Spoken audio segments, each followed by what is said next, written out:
Golden Knights were just over 2 minutes away from icing the Panthers and taking a commanding 3-0 series lead. But Vegas isn't panicking. On the off day before Game 4, the team didn't watch video or even go to the rink. Instead, they had a team meeting at the hotel. They told the guys to get treatment, rest, and stretch. They're relying on their structure and discipline and reminding themselves to trust the process to deal with a little bit of adversity. We're not going to change a lot. We don't need to. But obviously when, every game, win or lose, we're still looking at a few things that we can do better. And their top line got, we're on all over the score sheet. So that's the first area we'll look at.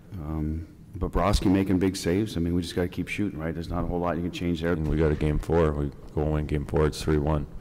That's a pretty big lead. So, they got a little momentum off winning last game. But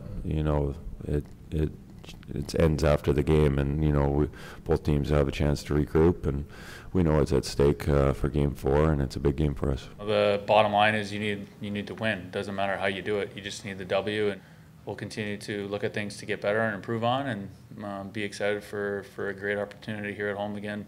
Matthew Tkachuk had said the Panthers needed to win Game 3 to make this a series, and that's what they got. The Panthers' star player swagger is infectious, as his team has been embracing the fun on this surprising journey.